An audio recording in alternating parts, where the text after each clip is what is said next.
اعوذ باللہ من الشیطان الرجیم، بسم اللہ الرحمن الرحیم۔ السلام علیکم ورحمۃ اللہ وبرکاتہ۔ شروع اللہ کے نام سے جو بہت مہربان اور نہایت رحم کرنے والا ہے۔ آپ دیکھ رہے ہیں میرا یوٹیوب چینل بختاور اسلامک ٹی وی۔ کربلا کے صحرا کے اندر یزیدی فوج نے حضرت امام حسین اور ان کے ساتھیوں کو اور اہل بیت کے ساتھ جو کچھ بھی کیا، اس سب کی تاریخ انسانیت میں کہیں نہیں ملتی۔ لیکن یزید کی بدکاری یہ سلسلہ یہاں پر ختم نہ ہوا، بلکہ کربلا کے بعد یزید کے ظلم و ستم کئی گنا تک زیادہ بڑھ گئے۔ کربلا میں ملنے والی کامیابی کے بعد یزید نے مدینہ منورہ میں کی طرف رخ کیا۔ وہاں پر مسلم بن عقبہ کو مدینہ کا گورنر بنایا اور انہوں نے 3 دن تک مدینہ کے حرم کو کنٹرول میں لے لیا۔ مدینہ میں 10,000 تابعین اور اصحابہ کرام کو شہید کر دیا۔ انہوں نے لوگوں کے گھروں کو، ان کے جانور اور مال اسباب کو لوٹ لیا، یہاں تک کہ ان کے دودھ پیتے بچوں کو نہیں چھوڑا۔ انہوں نے مسجد نبوی میں ممبر رسول صلی اللہ علیہ وسلم کے ساتھ گھوڑے باندھے اور 3 دن تک مسجد نبوی اور مدینہ منورہ کے حرمت پامال ہوتی رہی۔ اس کے بعد یزید مدینہ منورہ سے مکہ مکرمہ کی طرف اپنا سفر شروع کیا اور پھر وہاں پہنچ کر بھی کسی کو بھی نہیں چھوڑا۔ خانہ کعبہ پر آگ کے گولے برسائے، جس کے بعد غلاف کعبہ بری طرح سے جل گیا۔ رسول اکرم صلی اللہ علیہ وآلہ وسلم کے خاندان حرمت کو پامال کرتے رہے۔ نہ صرف ان کو بے دردی سے قتل کیا، بلکہ ان کی لاشوں پر گھوڑے دوڑائے۔ اہل رسول کے گھروں کو اور خیموں کو بھی نہیں چھوڑا، ان کے مال و اسباب، بلکہ یہاں تک ان کی چادریں بھی کھینچ لیں۔ حضرت بی بی زینب نے ان ظالموں کو مخاطب کر کے کہا کہ ہمارے رکھوالے چلے گئے ہیں تو اے ظالمو، تم اہل بیت کا خیال نہیں کرتے کہ ہم رسول اکرم صلی اللہ علیہ وآلہ وسلم کی بیٹیاں ہیں۔ کربلا کی اس جنگ میں حضرت امام حسین تمام ساتھیوں نے جام شہادت نوش فرمایا۔ حضرت بی بی زینب اہل بیت کا بہت ساتھ دیا اور حضرت زین العابدین بیمار تھے، اس نے جنگ میں شرکت نہ کی تھی، اسی لیے وہ زندہ رہ گئے۔ اس کے علاوہ عورتیں، بچے اور بوڑھے تھے جن کے حضرت زینب بی بی بنت علی قیادت کر رہی تھی۔ یزیدی فوج ان تمام لوگوں کو قید کر رکھا تھا اور پھر اپنے ساتھ دمشق لے گئے، جہاں پر ان سب کو دربار یزید میں پیش کر دیا گیا۔ حضرت بی بی شہربانو، حضرت زین العابدین، حضرت بی بی زینب، ان تینوں ایک اونٹ کے پیچھے باندھ دیا گیا اور باقی تمام اونٹوں کو، باقی تمام شہزادیوں کو باندھ دیا گیا اور اونٹوں پر باندھ کر کوفہ سے دمشق کی طرف لے گئے۔ بس آگے آگے شہیدوں کے سر چل رہے تھے اور پیچھے اونٹوں پہ بدی ہوئی بیویاں تھیں۔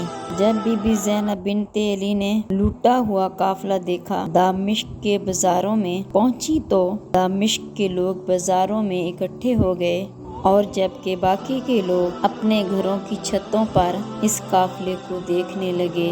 یزید نے دمشق کے لوگوں کو یہ بتایا تھا کہ کچھ لوگوں نے یزید کی حکومت کے خلاف بغاوت کر دی ہے، جن کو قتل کر دیا گیا ہے اور باقی کے لوگوں کو قیدی بنا لیا ہے۔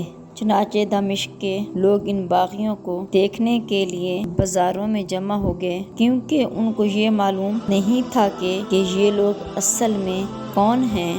خاندان نبوت کے بے آرو مددگار دمشق کے بازاروں میں ہوتے ہوئے دربار یزید کی طرف جا رہے تھے۔ انہی لوگوں میں سے ایک عورت ایسی بھی تھی جس نے اس بے یارو مددگار قافلے کے لیے پینے کے لیے پانی، کھانے کے لیے چیزیں اور استعمال کے لیے کچھ سامان بھیجا۔ جب حضرت بی بی زینب کو یہ سامان ملا تو وہ بہت حیران ہوئی اور انہوں نے اس عورت کو بلوایا اور فرمایا کہ اے عورت، کوفہ سے دمشق ہمیں کسی نے کچھ بھی نہیں پوچھا، حتیٰ کہ ایک گھونٹ پانی کا بھی نہیں پوچھا، تو تم نے ہمارے ساتھ ایسا حسن سلوک کیوں کیا؟ बताओ तुम हो कौन? इस पर उस औरत ने कहा, मैं तुम्हें नहीं जानती, बस मैं इतना जानती हूँ कि जब मैं छोटी थी तो मैं मदीना मुनव्वरा रहा करती थी। वहाँ पर मैंने खातून जन्नत हजरत फातिमा की कनीज थी। जब उनका आखिरी वक्त आया तो मैंने उनसे पूछा कि मुझे कोई नसीहत फरमाओ ताकि मैं सारी जिंदगी इस पर अमल कर सकूं। तो उन्होंने फरमाया कि जब भी तुम्हें कोई मुसाफिर, कैदी और बयार मददगार लोग नजर आए तो हमेशा उनके साथ हुस्न सलूक करना। लिहाजा आज जब मुझे आपको बयार मददगार देखा तो मैंने अपनी मालिका की नसीहत पर अमल किया। हजरत बीबी ज़ैनब ने फरमाया, ऐ खातून, तुमने हमारे साथ बहुत बड़ी भलाई की है। हमारे पास तुम्हें देने के लिए कुछ भी नहीं है। बताओ हम तुम्हारे लिए क्या दुआ करें, क्योंकि हम सिर्फ दुआ ही दे सकते हैं। उस पर उस बूढ़ी औरत ने कहा कि जब मैं मदीना मुनव्वरा में रहा करती थी तो हजरत बीबी फातिमा ने 2 नन्हे फूल हजरत हसन और हजरत इमाम हुसैन और एक नन्ही शहजादी हजरत बीबी ज़ैनब हुआ करती थी। मेरी ये आरजू है कि एक बार मैं उनको दोबारा देखूं। आप मेरे लिए बस ये दुआ करें कि मुझे दोबारा इन तीनों की ज़ियारत नसीब हो जाए। जिस पर हजरत बीबी ज़ैनब ने फरमाया कि ऐ खातून, तेरी आरज़ू पूरी हो चुकी है। मैं ही बीबी ज़ैनब हूँ और जो वो नेज़े पर सर चढ़ा हुआ है वो हजरत इमाम हुसैन का है। ये बूढ़ी खातून हजरत बीबी फिजा थी जिन्होंने अपनी गोद में इन तीनों बच्चों को बचपन में खिलाया था। तारीख बताती है कि हजरत इमाम हुसैन और उनके साथियों के शहादत के बाद दुनिया में 7 दिन मुसलसल अंधेरा रहा। दिन के वक्त जब धूप परों पर पड़ती तो इंतहाई भीगी और जर्द रंग की होती थी। बैतुल मकसद के पत्थर को भी उठाकर जाता तो उसके पत्थर के नीचे से खून मिलता था। इब्ने ज़ियाद के मरने के बाद कानों से खून बह रहा था और आसमान के किनारे सुर्ख हो चुके थे। वक्त गुजरने के साथ साथ ये सुर्खी फीकी होती गई और अब भी शफक सूरज में मौजूद है। इस दर्दनाक वाक़े के बाद सूरज वापस अपनी शक्ल में आ गया। करबला के बाद 7 दिन रात सितारे आसमान से टूटते रहे।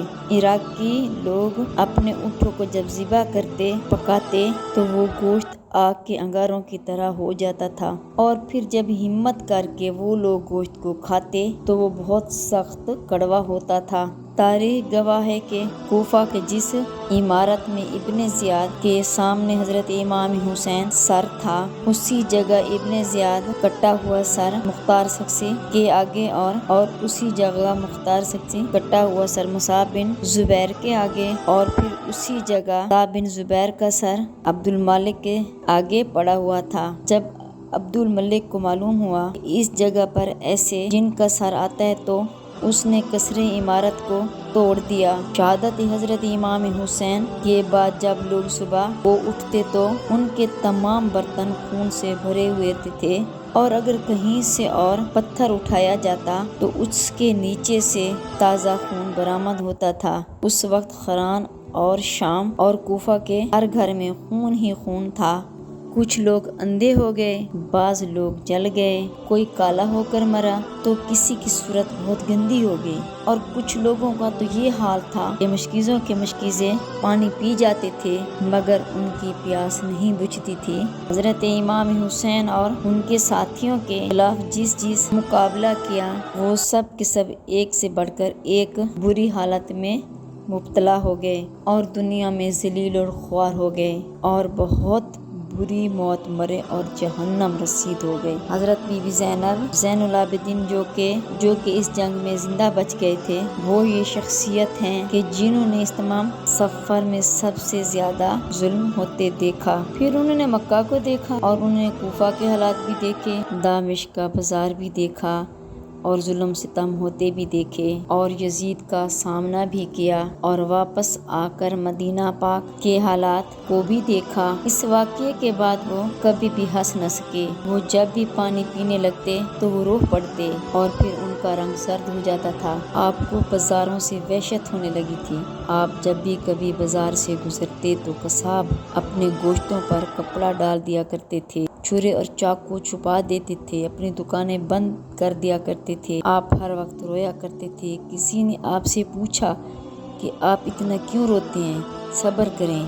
तो हज़रत इमाम ज़ैनुल आबिदीन ने फरमाया कि हज़रत याकूब अलैहिस्सलाम का एक बेटा गुम हुआ था तो उसने रोते रोते अपनी आंखें दे दी थी।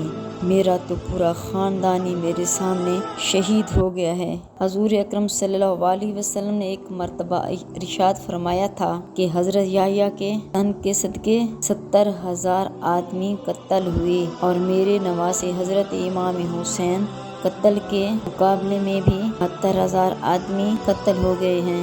उम्मीद करती हूँ कि मेरी आज की वीडियो आपको अच्छी लगी होगी, और अगर मेरी वीडियो आपको अच्छी लगी है तो प्लीज़ इसको लाइक करें, शेयर करें और सब्सक्राइब करें, बेल आइकन को प्रेस करें ताकि मेरी हर आने वाली वीडियो आप तक बआसानी पहुँच सके और मेरी हौसला अफजाई हो। फ़ी अमानिल्लाह।